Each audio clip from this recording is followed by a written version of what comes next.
Akhirnya mereka hantar satu orang lelaki yang bernama Allahumma salli ala sayyidina Muhammad, Urwah ibn al-Mas'ud. Urwah ibn al-Mas'ud ni, dia satu orang yang belum Islam ketika tu. Dia dihantar oleh orang-orang Quraisy untuk buat rundingan, untuk diberi nasihat agar orang Islam balik. Sampai Urwah bin Mas'ud tengok keadaan orang Islam. Apa yang Urwah bin Mas'ud buat? Dia datang balik jumpa dengan Abu Sufyan, dengan orang Quraisy. Dia kata, wahai Abu Sufyan, wahai orang Quraisy, aku telah melihat bagaimana keadaan Kaisar dan raja dan rakyat dia. Aku pun telah melihat bagaimana keadaan Kisra dan rakyat dia. Wallahi ma ra'aitu ahadan yuhibbu ahadan ka hubbah li ashabi Muhammadin Muhammadah. Aku tak pernah tengok bagaimana kecintaan satu orang mencintai satu orang seperti mana cintanya sahabat-sahabat Muhammad kepada Muhammad. Begitu keadaan, kata Urwah bin Mas'ud, wahai Abu Sufyan, biarlah mereka masuk. Orang Quraisy tak puas hati. Apa mereka buat? Mereka telah hantar Suhail bin Amr radhiyallahu ta'ala anhu. Masa tu Suhail belum Islam lagi. Sampai je Suhail, maka orang Islam kata, kalau Suhail yang datang, pasti mereka ajak untuk buat rundingan, untuk buat perjanjian. Maka berlakulah ketika tu perjanjian yang dinamakan dengan perjanjian Hudaibiyah. Tuan-tuan puan-puan, kita dengar betul-betul apa yang keadaan yang berlaku dalam perjanjian ni. Kalau kita tengok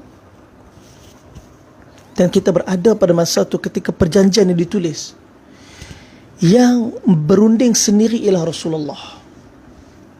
Suhail, wakil orang Quraisy yang begitu membenci Rasulullah, dihantar sebagai wakil agar digagalkan dakwahnya orang Islam. Suhail duduk dikelilingi oleh para sahabat, tukang catat Sayyidina Ali karramallahu wajhah. Sayyidina Ali mula catat dengan permulaan Bismillahirrahmanirrahim. Suhail kata, Ar-Rahman Ar-Rahim ni siapa? Kami tak kenal. Padam. Cukup dengan Bismillah. Kaku Sayyidina Ali, kaku. Nak padam. Allahu Akbar. Tak tergamak nak padam perkataan Ar-Rahman Ar-Rahim. Sehingga Nabi beritahu, Nabi ummi, Nabi tak boleh tulis, Nabi tak boleh baca. Nabi kata, wahai Ali, mana yang ada tulisan Ar-Rahman Ar-Rahim, tunjuk pada aku. Sayyidina Ali tunjuk dan Nabi sendiri padam dengan tangan Nabi SAW yang mulia.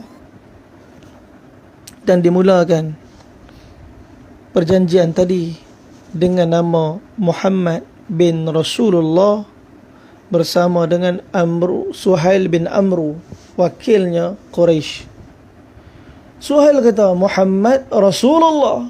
Siapa dia Rasulullah? Kalau kami yakin, kami mengaku dia Rasulullah, tak jadi perjanjian ni.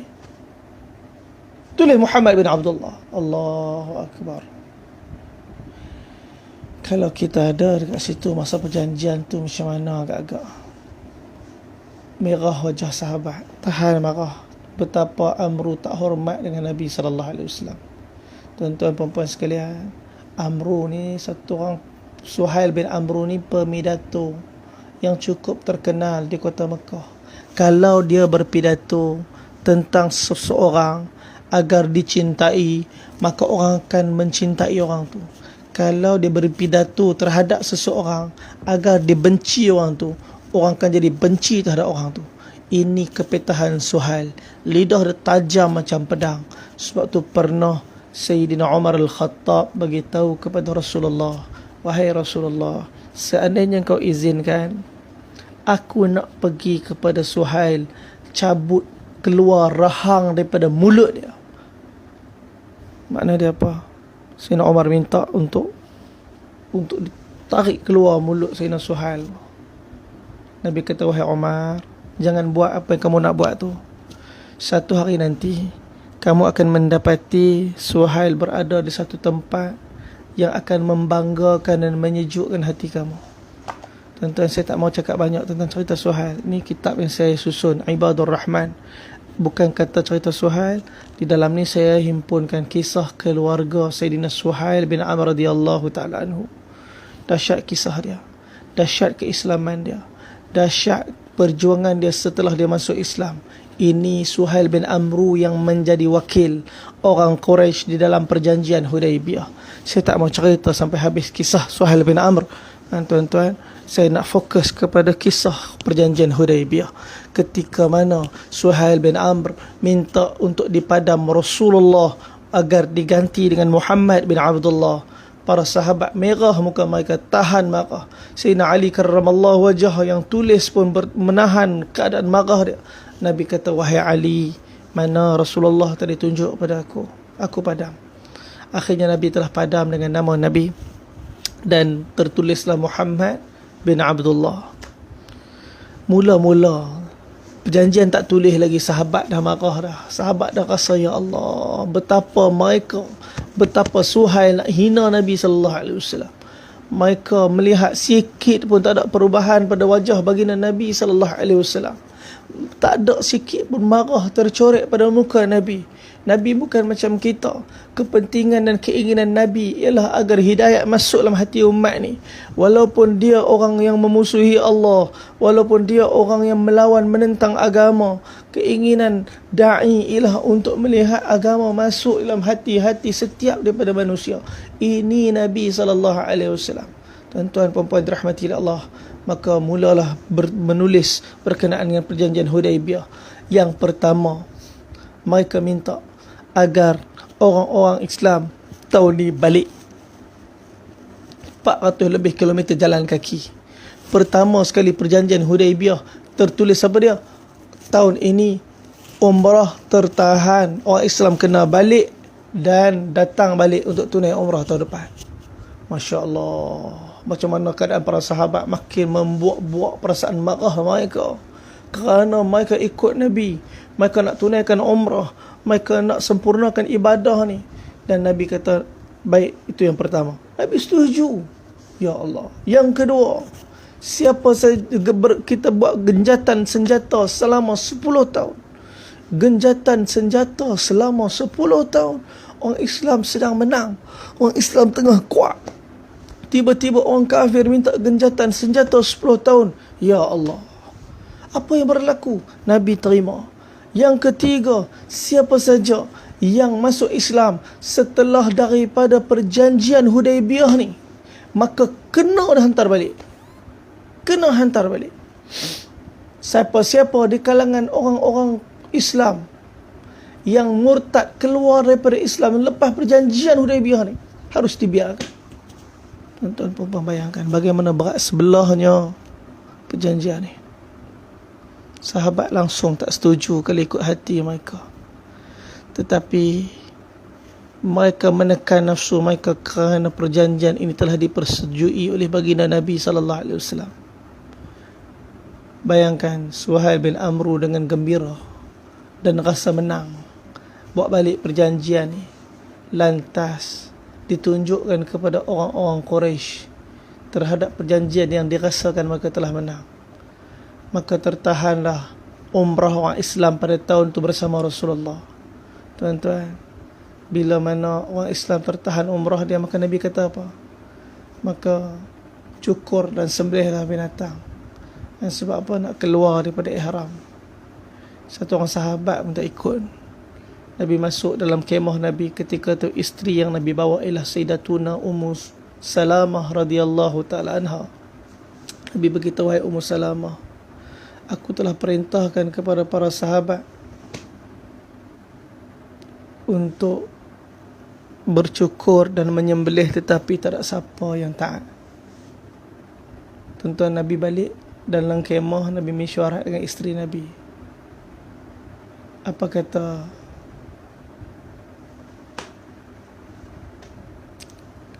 Ummu Salamah kata, ya Rasulullah, Tuan buatlah dulu, nanti mereka akan taat, mereka akan ikut. Nabi SAW telah keluar, Nabi telah menyembelih dan Nabi telah bercukur. Dan para sahabat telah melihat apa yang Nabi buat, mereka ikut. Disebut dalam riwayat sebahagian mereka dalam keadaan hati yang begitu marah, tetapi tetap mereka tekan jiwa mereka mentaati Nabi SAW. Mereka cukur rambut mereka, mereka cukur kepala mereka dalam keadaan mengalir-ngalir darah. Tuan-tuan, boleh faham tak bagaimana keadaan para sahabat hati mereka? Mereka geram sangat dengan orang-orang Quraisy. Yang pertama, mempersendakan Allah dan Rasul. Yang kedua, yang begitu meletakkan perjanjian yang berat sebelah, yang nampak pada zahir dia sikit pun tak ada keuntungan pada orang Islam. Dah berjalan jauh dah buat susah dah lalu dengan payah dah menyempurnakan talbiyah, dah sempurnakan miqat datang nak tawaf, nak sa'i, nak tahallul, selesai. Bukan lama pun kerja umrah sekejap je tuan-tuan, sejam selesai. Tetapi bagaimana keadaan orang Quraisy saja nak menyakiti Nabi dan para sahabat. Para sahabat kalau mereka nak perang, mereka siap. Mereka dah berbaiat untuk mati di bawah pohon Bai'atul Ridwan ketika mana Hudaibiyah ni berlaku, ketika mana mereka menantikan Uthman bin Affan, dapat berita Uthman kena bunuh. Mereka dah berbaiat untuk mati. Tetapi begitulah kehendak Allah Subhanahu Wa Taala. Begitulah keadaan lunaknya hati Nabi. Mereka para sahabat tahan marah mereka. Mereka para sahabat tahan hati mereka. Sehingga Sayyidina Umar Al-Khattab tanya kepada Sayyidina Abu Bakar, "Ya Abu Bakar, bukankah dia Rasulullah?" "Ya," kata Abu Bakar. "Bukankah Allah dengan kita?" "Ya," kata Abu Bakar. "Bukankah kita ni Islam?" "Ya," kata Abu Bakar. "Bukankah mereka orang kafir?" "Ya," kata Abu Bakar. Kenapa kita ikut mereka? Kenapa kita dengar cakap mereka? Kita tunaikan apa yang mereka nak. Kata Sayyidina Abu Bakar, "Wahai Umar, ta'ala, baginda tu kan Rasulullah." Sayyidina Abu Bakar punya logik senang. Logik Sayyidina Abu Bakar, taat pada Nabi berjaya, ingkar pada Nabi gagal. Walaupun yang kita taat tu nampak macam tak logik. Inilah Islam, is beyond the logic. Siapa saja yang mengkaji bagaimana kehidupan para sahabat, mereka akan melihat bagaimana miracle, bagaimana keajaiban yang berlaku dalam kehidupan sahabat kerana hanya mereka melunaskan ketaatan kepada Allah dan Rasul sungguh-sungguh. Sehingga apa yang berlaku kepada orang-orang terdahulu di kalangan Nabi-Nabi yang terdahulu bahkan berlaku pada para sahabat. Cuma mereka bukan Nabi, dan itu bukan mukjizat. Nabi Musa AS, Allah perintah ketuk tongkat pada laut, maka terbelah 12 lorong. Para sahabat ketika peperangan bertemu dengan Parsi, Nabi dah wafat, Nabi dah tak ada dengan mereka. Mereka melintas sungai dalam keadaan kuda langsung tak basah kaki-kakinya. Kaki kuda tak basah, maka lintas sungai di atas air. Tak payah Allah belah sungai untuk lalu di dasar, mereka lintas sungai di atas air. Keadaan keajaiban yang begitu banyak berlaku. Kerana apa? Mereka memiliki keyakinan yang cukup hebat. Bantuan ghaibiyah Allah turun kepada mereka kerana iman yang diusahakan di dalam hati-hati mereka. Begitu keadaan yang Allah nak kita faham. Dan mereka bersyukur, dan Nabi perintahkan sahabat untuk balik. Dalam perjalanan balik tuan-tuan, baru je bergerak nak balik ke kota Madinah, Jibril AS turun. Jibril AS turun, bawa satu ayat, bawa 4 ayat daripada ayat yang kita duk baca dalam Al-Quran. A'udzu billahi minasyaitonir rajim. Bismillahirrahmanirrahim. Inna fatahna laka fathan mubina.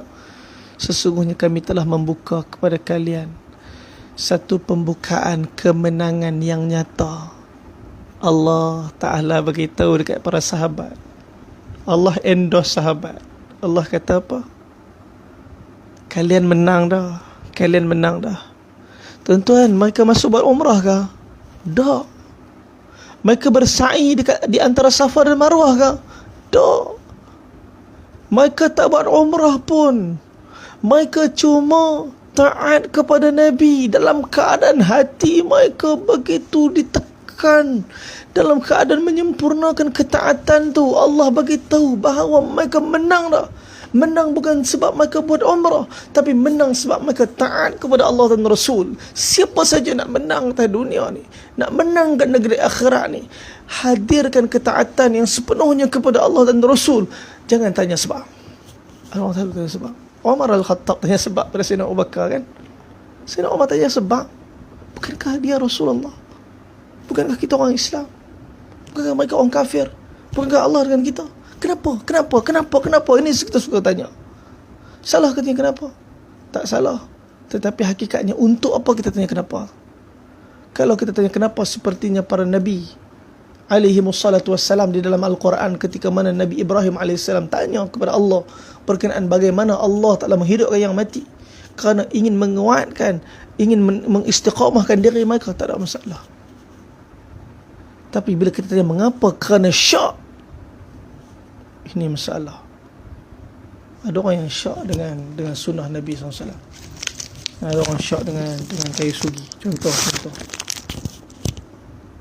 This is just a wood. Ini cuma kayu. What's the big deal? Tuan-tuan, ini bukan kayu. Ini satu sunnah yang Nabi ambil berat, sehinggalah Nabi SAW wafat. Nabi masih minta Sayyidatuna Aisyah radhiyallahu ta'ala anha untuk sugi mulut Nabi SAW. Orang Islam tak berapa ambil berat tentang sugi ni, sehinggalah beberapa tahun yang lepas keluar kajian saintifik di dalam American Journal berkenaan dengan scientific studies berkenaan dengan khasiat yang ada pada sugi. Masa tu baru ramai orang kata, tengok kan ada banyak khasiat, sebab tu Nabi pakai. Kan banyak khasiat, sebab tu Nabi pakai. Salahkah kajian tu? Tak salah. Tapi yang rugi ialah bila kita amalkan sugi ni, kita kata kita amal sugi ni untuk dapatkan khasiat dia, rugi sikit lah. Sebab apa? Kita amal sugi ni, orang yang beriman benar kepada Allah dan Rasul dengan mencintai Nabi, dia kata saya beramal dengan sugi ni kerana 1400 tahun yang lalu kekasih saya Nabi SAW beramal dengan sugi ni. Tak kiralah ada scientific data ataupun tidak, ada khasiat ataupun tidak, saya tak peduli. Yang saya tahu, kekasih saya baginda Nabi SAW dulu amalkan benda ni, sebab tu saya amal. Ini iman, mentaati apa yang diperintahkan, yang diamalkan oleh Nabi SAW, walaupun kadang-kadang bertentangan dengan logik akal. Tuan-tuan, sahabat masa nak balik turun ayat di surah Al-Fatah, inna fatahna laka fatham mubina, Allah endorse sahabat dah menang dah, kerana mereka tekan nafsu mereka untuk taat kepada Nabi sallallahu alaihi wasallam. Bukan tu saja, Allah sambung, liyaghfira lakallahu ma taqaddama min dhanbika wa ma ta'akhkhar. Allah ampunkan dosa kamu sebelum dan selepas. Liyaghfira lakallahu ma taqaddama min dhanbika wa ma ta'akhkhar wa yutimma ni'matahu 'alayka wa yahdiyaka siratan mustaqima.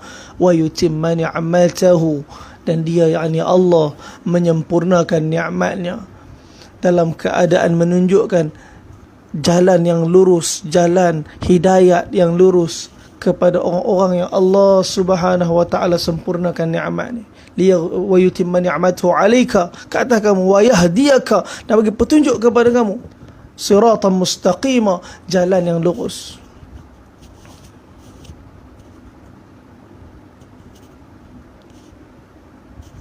Wa yansuraka Allahu nasran aziza, dan Allah sendiri akan hadir bagi bantuan kepada kalian dengan bantuan yang aziz. Kalau Allah bantu, siapa boleh kalahkan? Tahun tu ialah tahun ke-6 Hijrah. Tahun tu ialah tahun yang mereka nak tunaikan haji tapi terhalang. Tahun tu Allah kata mereka menang. Tahun tu Allah kata mereka berjaya. Tahun tu Allah kata bantuan Allah bersama dengan mereka. Tahun depan berlakunya peperangan Khaybar. Orang Yahudi semua tewas dan dihalau keluar daripada kota Madinah. Kemudian tahun selepas itu berlaku Fathul Makkah. 10,000 tentera Islam telah menaklukki kota Makkah. Cash 2,000 orang masuk Islam. Bulan Ramadan tanggal 21 hari bulan. Kemudian bulan Syawal berlaku perperangan Hunain. Seluruh daripada kabilah Thaqif telah masuk Islam. Sehinggalah berlaku pada tahun yang seterusnya peperangan Tabuk, sehingga membawa kepada kewafatan baginda Nabi sallallahu alaihi wasallam pada tahun 11 Hijrah pada tanggal 12 Rabiul Awal. Allah Ta'ala sebut apa? Ketika mana mereka sahabat mentaati Allah, balik mereka walaupun nampak zahirnya gagal, tak dapat tunaikan umrah, tetapi Allah bagi tahu apa? Mereka berjaya dah. Allah ampunkan dosa mereka. Allah tunjukkan jalan kesempurnaan di dalam agama, tunjuk jalan yang lurus, dan Allah bagi tahu satu benda yang duit tak dapat beli, dan siapa pun tak dapat nak beli. Tak ada harta dunia yang dapat bagi. Allah kata apa? Perkara ni Allah bagi kepada orang yang memilih untuk mentaati Allah, meletakkan nafsu dia di belakang. Apa dia? وَيُتِمَّ نِعْمَتَهُ عَلَيْكَ وَيَهْدِيَكَ صِرَاطًا مُسْتَقِيمًا وَيَنصُرَكَ اللَّهُ نَصْرًا عَزِيزًا هُوَ الَّذِي أَنزَلَ السَّكِينَةَ فِي قُلُوبِ الْمُؤْمِنِينَ لِيَزْدَادُوا إِيمَانًا مَعَ إِيمَانِهِمْ وَلِلَّهِ جُنُودُ السَّمَاوَاتِ وَالْأَرْضِ وَكَانَ اللَّهُ عَلِيمًا حَكِيمًا. Huwa alladhi anzala as-sakinah. Hakikatnya kata Allah, dialah yang menurunkan ketenangan fi qulubil mu'minin, di dalam hati orang yang beriman, liyazdadu, untuk meningkatkan imanam ma'a imanihim, iman di atas iman yang sedia ada dalam hati mereka. Allahu Akbar, tuan-tuan, bukan senang.